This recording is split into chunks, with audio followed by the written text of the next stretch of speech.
여러분, 세상에 많은 사람들이 눈에 보이는 것만 믿으려고 합니다.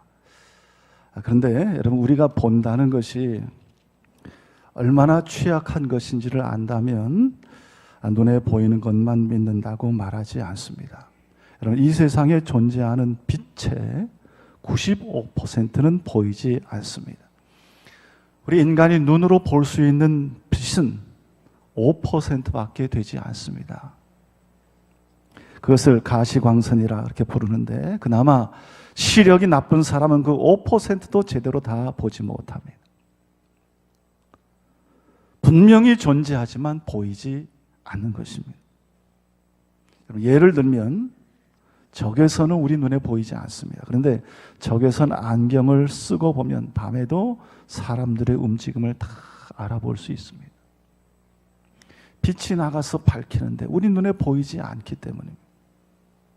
여러분, 영화 같은 거 보면 고속도로 순찰 때가 막 도망가는 용의자를 쫓아가는데 적외선 카메라를 따라 그 추적하는 것을 봅니다. 그러면 칠흑같이 깜깜한 어둠 속에서도 그 용의자의 움직임이 카메라에 그대로 다 잡힙니다. 그럼 미군이 아프간 전쟁이나 이라크 전쟁할 때 여러분이 뭘 쓰고 합니까? 적외선 안경을 쓰고 가면 깜깜한 밤중에도 적이 있는 거 다 보고 그냥 총으로 다 쏩니다. 그런 존재하지만 보이지 않는 빛, 그런 적외선이라는 광선이 분명히 있습니다. 또 자외선이라는 광선도 있습니다. 그러면 여성들이 여름에 왜 선크림 막 이렇게 바르고 다닙니까? 또 이렇게 남산이나 이렇게 한강 같은 데 가보면 아주머니들이 막 열심히 운동하는데 얼굴은 시커먼 복면 같은 거 다 쓰고 그리고 다닙니다. 이유가 뭔가? 자외선 때문입니다. 자외선 때문에 얼굴이 타고 잡티가 생기고 기미가 끼고 피부 노화의 주범, 이 자외선을 막기 위해서입니다. 여러분, 흐린 날 자외선이 더 강하다는 그런 말도 있습니다. 여러분, 눈에 보이지 않아도 자외선이 있다는 것은 누구나 다 아는 상식입니다. 또한 세상에 존재하는 물질의 95%가 암흑 물질이라고 합니다. 여러분, 암흑 물질이라는 게 뭐냐? 보이지 않는다는 것입니다. 여러분, 단순히 우리가 눈에 보이는 것만 인정하고 산다면 세상의 95%는 부정하며 사는 것이 됩니다. 전파도 우리 눈에 보이지 않습니다. 그러나 존재합니다. 우리가 예배 드리다 보면 갑자기 원치 않는 핸드폰이 막 울립니다. 여러분, 그 전파가 우리 눈에 보이면 오는 것 탁 막으면 되는데 보이지 않습니다.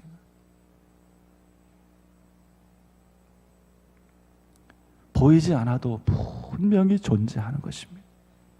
여러분, 고린도후서 5장 7절에 보면 우리가 믿음으로 행하고 보는 것으로 하지 아니함이로다, 그렇게 말씀합니다. 우리는 보이는 것으로 살아가지 않고 믿음으로 살아가는 사람들이라는 말입니다. 성도의 삶의 방식은 믿음으로 살아가는 것입니다. 믿음의 눈으로 보는 것입니다. 믿음의 눈을 가지고 보면 더 많은 것을 볼 수 있고 더 풍성한 삶을 살 수 있고 더 풍성한 세계를 바라볼 수 있습니다. 1994년에 노벨 문학상을 받은 오에 겐자부로라는 일본 작가가 있습니다. 그는 인간 심정의 깊은 아픔을 누구보다도 잘 파악해서 묘사하는 작가로 알려져 있습니다. 그런데 그가 이 인간의 깊은 곳까지 들여볼 수 있는 눈이 열리게 된 것은 다름 아닌 뇌성마비 그의 아들 때문입니다. 그가 작가로 등단한 지 5년쯤 됐을 때 아들을 낳았는데 그가 뇌성마비였습니다. 그런 장애를 가진 아들을 키운다는 것 굉장히 힘든 고통이고 괴로움입니다. 그래서 사람들이 그 아들을 가리켜서 이 오에 겐자부로의 인생의 무거운 짐이다. 그렇게 얘기했습니다. 그런데 이 겐자브로는 이렇게 고백합니다. 만약 나에게 끊임없이 돌봐야 하는 이 아이가 없었다면 나는 지금의 이런 작가가 되지 못했을 것입니다. 나는 이 아이를 돌보면서 인간 심성의 깊은 아픔이 무엇인지 이해하고 볼 수 있게 되었습니다. 그렇게 고백을 했습니다. 이 겐자브로의 아픔이었던 그의 아들은 실은 그의 안목을 깊게 만드는 축복이 되었다는 말입니다. 여러분, 우리가 사랑과 믿음의 시각이 있으면 보지 못했던 많은 것들을 보게 됩니다. 특별히 하나님의 시각으로 바라보면 이전에 볼 수 없었던 수많은 가치들을 볼 수 있게 되는 것입니다. 오늘 본문 말씀은 앞을 보지 못하는 맹인이 눈을 뜨게 된 기적의 말씀입니다. 여러분, 이 말씀은 육신의 눈을 뜨게 되는 과정이 되기도 하지만 그러나 우리에게는 영의 눈, 믿음의 눈을 뜨고 살아가게 하는 축복의 말씀입니다. 오늘 말씀에 나온 이 사람은 바디메오라는 사람입니다. 이 바디메오가 어떻게 해서 광명을 찾았나? 어떻게 해서 새롭게 모든 것을 보는 그런 사람이 되었는가? 오늘 이 말씀을 통해서 우리 모든 성도님들이 은혜를 받고 여러분의 믿음의 눈, 여러분의 영혼의 눈이 더 밝아져서 더 풍성하고 더 복되고 더 아름다운 그런 삶을 살아가는 축복이 있게 되시기를 주님의 이름으로 축원합니다. 이 바디메오는 첫 번째 예수님을 만날 기회를 놓치지 않았습니다. 그는 소경이고 거지입니다. 여러분, 세상이 어떻게 생겼는지, 얼마나 아름다운지, 무슨 색깔인지 아무것도 보지 못하는 그런 상태였습니다. 그런데 그의 귀는 열려 있었습니다. 그래서 예수님이 여리고로 지나간다라는 소식을 들었습니다. 그래서 이 바디메오가 일어나 예수님께 소리를 쳤습니다. 다윗의 자손이여, 나를 불쌍히 여기소서. 사람들이 막 막자 더 큰 소리로 다윗의 자손이여, 나를 불쌍히 여기소서 소리 질렀습니다. 여러분, 여기서 가장 중요한 건 뭐냐면 그가 예수님을 만날 기회를 놓치지 않은 것입니다. 어떻게든지 소리를 질러서라도 자기의 소리를 듣고서 예수님이 자기에게 기회를 주고 자기에게 눈을 돌리고 자기를 알아볼 수 있도록 그는 다윗의 자손 예수여, 나를 불쌍히 여기소서 큰 소리를 질렀어요. 여러분, 우리 인생에도 많은 기회가 주어집니다. 그 기회를 잘 포착한 사람은 성공합니다. 근데 수많은 기회가 있었음에도 불구하고 그 기회를 다 날려버리고 다 놓쳐버린 사람은 결국 실패합니다. 우리가 이 땅에 살아가면서 여러분, 가장 큰 축복이 무엇입니까? 가장 큰 축복은 우리가 예수님을 만난 것입니다. 여러분, 예수님을 만나면 그것이 우리 인생의 가장 큰 축복이 됩니다. 세상에 많은 사람들이 세상에 나가 일하고 사람들 만나고 여러 가지 사물을 대하지만 예수님을 만나지 못한 사람은 결국은 영적인 소경에 불과합니다. 소경에 불과합니다. 여러분, 그 영혼의 눈이 띄어야 바르게 살 수 있고 바른 길을 걸어갈 수 있고 행복한 삶을 살 수 있습니다. 죄를 분별하고 어둠을 이길 수 있고 소망 가운데 살아갈 수 있기 때문에 영혼의 눈이 띄어지지 아니하면 죄가 무엇인지, 어둠이 무엇인지, 우매함이 무엇인지, 미련함이 무엇인지 전혀 알지 못하고 보지 못하고 결국 그 인생은 불행한 인생이 되고 마는 것입니다.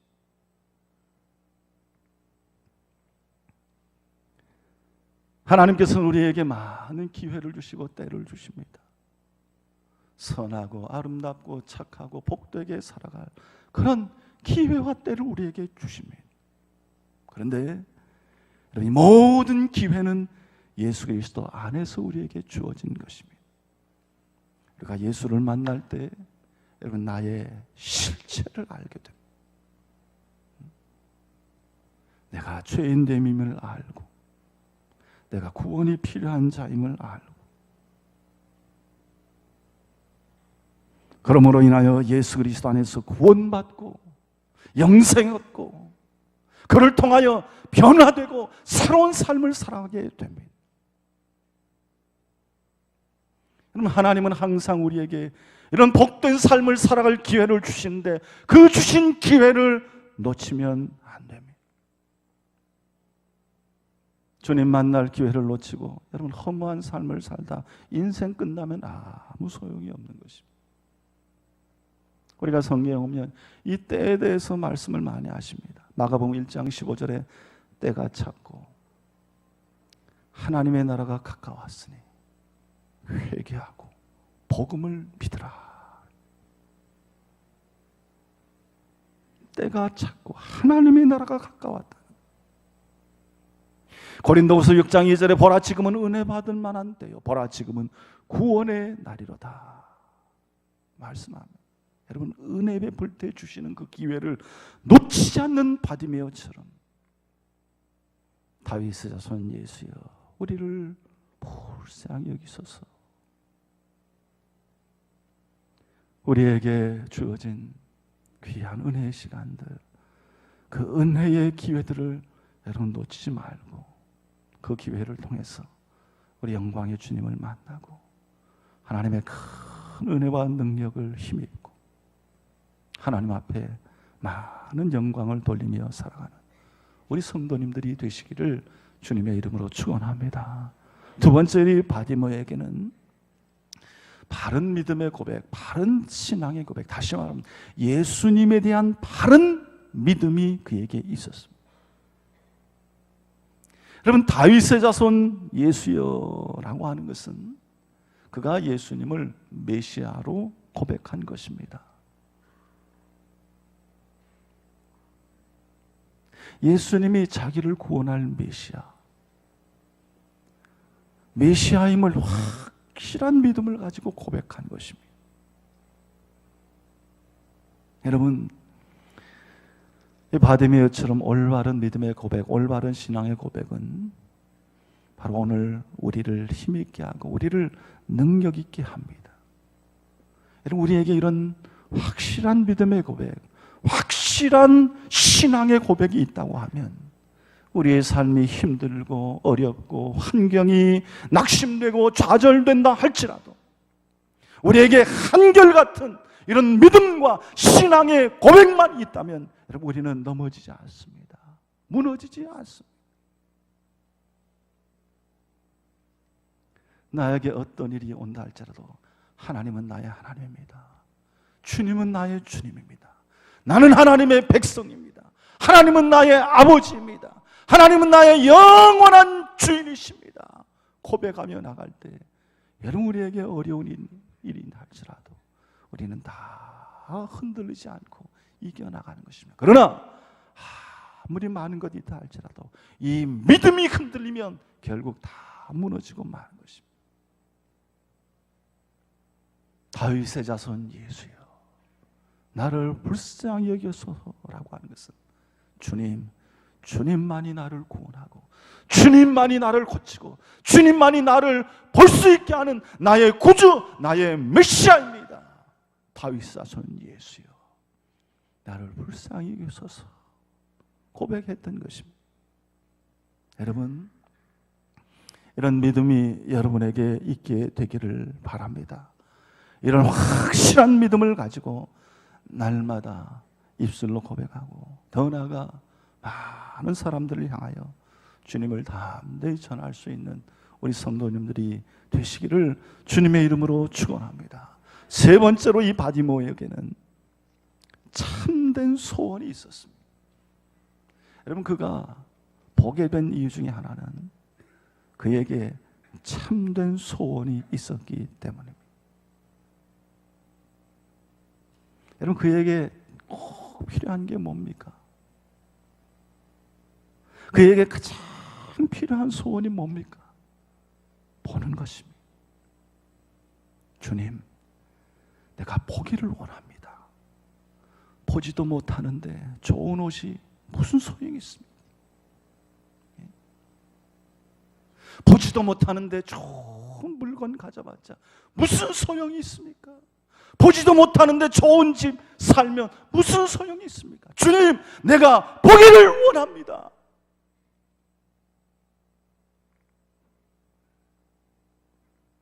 그는 그에게 꼭 필요하고 가장 필요한 소원을 주님께 아뢰었습니다.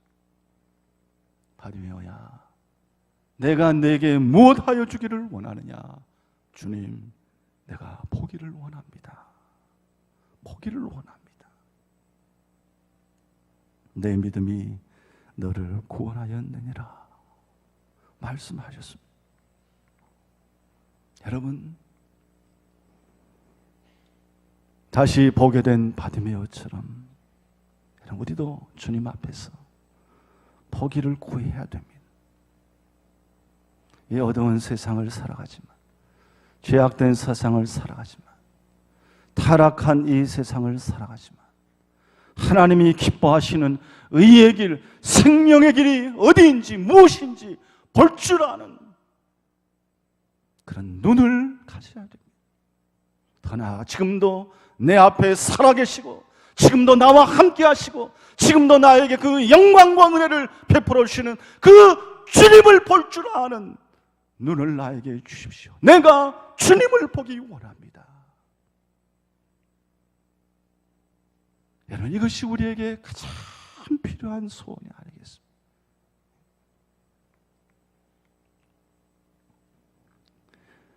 요한계시록에 보면 예수님께서 라오디게아 교회를 책망한 말씀이 있습니다.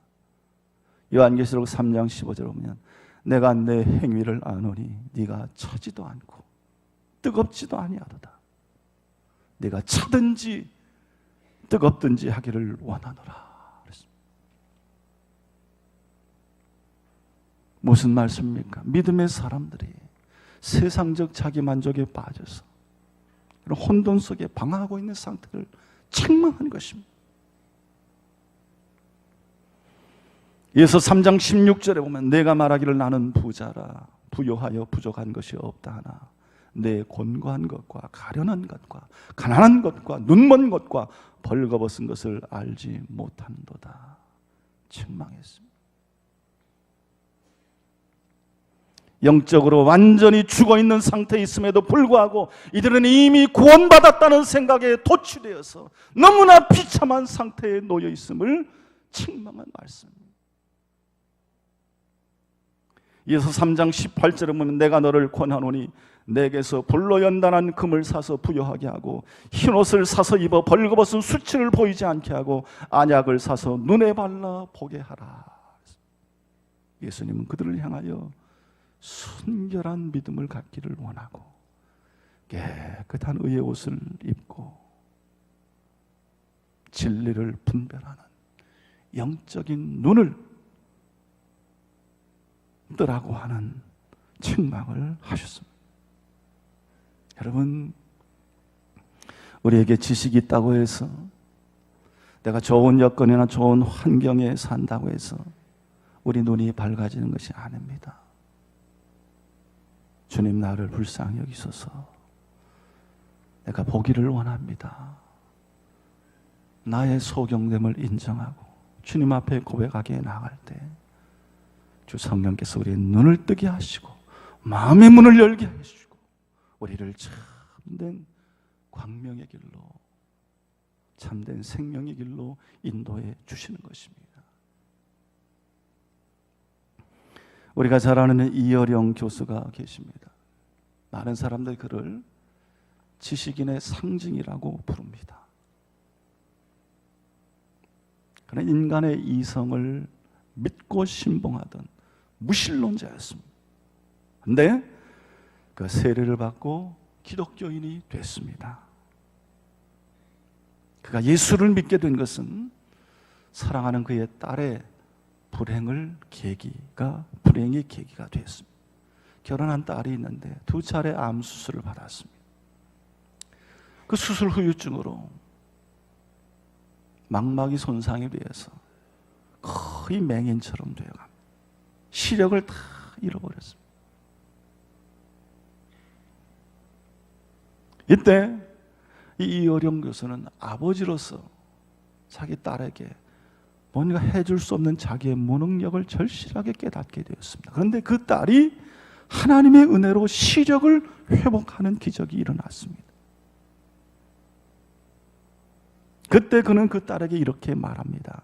얘야, 내가 가지고 있는 지식과 돈이 너를 구하지 못했구나. 정말 내가 주 안에서 평안함을 얻었다면, 정말 내가 주 안에서 새로운 생명을 얻었다면 나의 무력함이 증명된 것이 아니냐. 내가 이 무력함에 매달려 지금까지 살았구나. 지금은 자신이 없지만 내가 시력을 잃어가면서 본 빛을 나에게도 보이게 해달라. 그렇게 말했습니다. 결국 그는 그 딸의 전도를 받고 예수를 구주로 영접하고 세례를 받았습니다. 사랑하는 성도 여러분, 세상에 화려한 겉옷이라 할지라도 우리 주님 보시기에는 초라한 누더기 옷일 뿐입니다. 바디메오는 그가 걸치고 있는 겉옷을 다 내어버리고 주님을 향해 달려갔습니다. 다윗 자손 예수여, 나를 불쌍히 여소서. 내가 보기를 원합니다. 주님을 향해 달려갔습니다. 오늘 여러분이 걸치고 있는 옷이 어떤 옷입니까? 우리는 그 옷을 다 내어버리고 다시금 주님께 달려가야 됩니다. 주님을 향한 갈망, 주님을 만나기 위한 그런 소망, 그 만남의 기회를 놓치지 말고 우리는 다시 주님 앞으로 달려가야 됩니다. 다시 그 주님 앞에서 확실한 믿음의 고백을 드리며 다시금 성령의 충만함을 받고 우리의 영혼의 눈이 밝아져서 이 세상을 살지만 세상 가운데 좌절하지 아니하고 우리 빛 대신 주님을 바라보며 정말로 승리해 갈 수 있는 우리 성도님들이 될 수 있기를 우리 주님의 이름으로 축원합니다. 여러분, 다시 한번 말씀드립니다. 9월 2일 오후 3시 우리 청동원 심령부흥회가 시작이 됩니다. 정말 주님을 만나는 자리가 되기를 바랍니다. 여러분의 심령에 다시 한번 큰 부흥이 일어나는 그런 기회가 되기를 바랍니다. 주님, 나를 불쌍히 여기소서. 내가 보기를 원합니다. 다시 보기를 원합니다. 내 앞에 계신 그 주님을 내가 보기를 원합니다. 사랑의 주님, 은혜의 주님, 용서의 주님, 치유의 주님, 회복의 주님, 그 주님을 보기를 원합니다. 주여, 나를 불쌍히 여겨 주시옵소서. 고백하며 우리 주님 앞으로 나올 수 있기를 바랍니다. 더 나아가서 아직도 주를 보지 못하는 자들에게, 보지 못하면서 본다고 말하는 많은 세상 영혼들을 향해서 우리 주님의 은혜를 전할 수 있기를 바랍니다. 그래서 그들에게 하나님 나라, 천국, 영생, 구원, 이 모든 것을 알게 하고 그들을 참 생명의 길로 인도할 수 있는 우리 모든 성도님들 다 될 수 있기를 우리 주님의 이름으로 축원합니다. 예, 기도하겠습니다. 하나님 아버지, 우리가 알지 못하고 보지 못하면서도 안다고 본다고 말할 때가 얼마나 많이 있습니까? 때로는 보지 못해서, 알지 못해서 답답해하고 무력해 하면서도 참된 것을 보기를 원치 아니하고 세상의 헛된 것들로 우리의 겉옷을 삼아 살아갈 때가 얼마나 많이 있습니까? 주님, 우리를 불쌍히 여기시고 다시 한번 우리의 눈을 새롭게 하셔서 주님을 볼 수 있는 저희들 되게 하여 주시옵소서.